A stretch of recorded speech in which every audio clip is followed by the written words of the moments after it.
Welcome back to Headlines. I'm Wes Austin, and these are today's top stories. First, Los Angeles is on fire, literally, and the firefighters, well, they're running out of water. With Gavin Newsom in charge of California, how could that possibly be happening? Then, Senator John Fetterman is channeling his inner Republican. Did someone hit the reset button on him, or is this a glitch in the Matrix? We're also heading south to Mexico, where the government has a new plan for dealing with migrant caravans. Walk it off. It's fitness meets foreign policy. And finally, Kamala Harris is embarking on a taxpayer-funded victory lap around the globe. Spoiler, it's a short list of accomplishments, but a long flight itinerary. All right, let's dive in. Wildfires are threatening huge areas around Los Angeles, and emergency responders are reporting empty fire hydrants. Whoops! The Department of Water and Power has confirmed these reports but hasn't given any numbers. Early Wednesday morning, almost 300,000 California power customers were left without power as the fires continue to burn, forcing at least 30,000 residents to evacuate. California's been battling frequent and severe wildfires over the last several years. Here's a clip on what the Los Angeles Fire Department has been doing to prepare for them. She took time out of her already busy schedule to tell us about her vision for the department's future, one that includes a 3-year strategic plan to increase diversity. People ask me, well, what number are you looking for? I said, I'm not looking for a number. It's never enough. Okay, so they chose a woman as the new fire chief who has a 3-year plan to increase diversity. But isn't the fire department's most important responsibility to put out fires? The chief also checks another box when it comes to inclusivity and diversity at this department. She's a proud member of the LGBTQ community. Look, I'm sure that lesbians are really good firefighters, despite their aversion to hoses. But shouldn't we first worry about making sure there's plenty of water in the fire hydrants?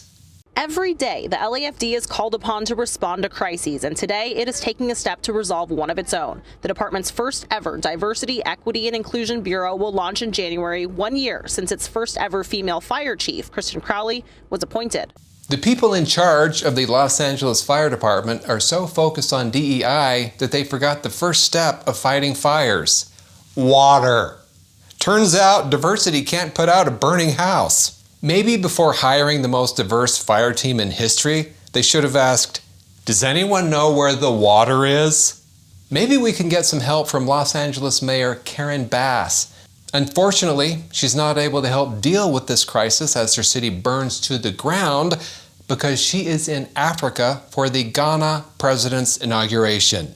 Representation is important, but you know what's really underrepresented in LA right now? Functional fire hydrants. Senator John Fetterman is starting to sound a little bit Republican. The House recently passed the Laken Act, which would require federal immigration officials to detain and deport illegal immigrants who are convicted of committing a crime.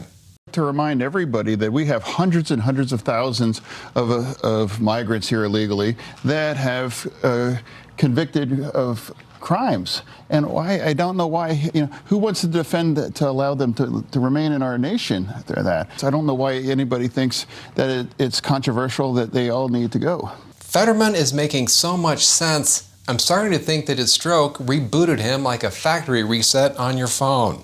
The Laken Act passed the House with 264 votes to 159, so 159 House Democrats thought this was controversial. It's now heading to the Senate, where they'll need 7 Democratic senators to join the 53 Republicans to pass the act. There's 47 of us in the Senate, and if we can't pull up with 7 votes, if we can't get at least 7 out of 47, and if we can't, then that's the reason why we lost. Finding 7 reasonable Democrats in the Senate is like finding 7 people who actually enjoy kale. Technically possible, but extremely rare.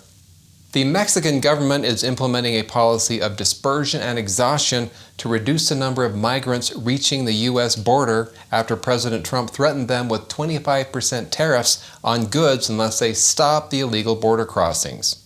Mexican authorities allow the migrants to walk for days until they're exhausted, then they offer to bus them to various cities throughout Mexico. It's amazing what happens when someone competent gets elected. Now, for all you libs out there who are disappointed you won't be able to pay to put up undocumented migrants in hotels, fear not. I'm sure you can Venmo them your money. Most of them are on Facebook. And what about all those migrant hotels? Well, I've heard that they are going to convert them into safe spaces for triggered liberals. In her final days as Vice President, Kamala Harris will travel to Singapore, Bahrain, and Germany to highlight the achievements of the Biden administration. Should be a quick trip. Kamala is taking a taxpayer-funded world tour. I can't think of a better use of our money than sending her across the globe to remind people of all the things that she didn't do.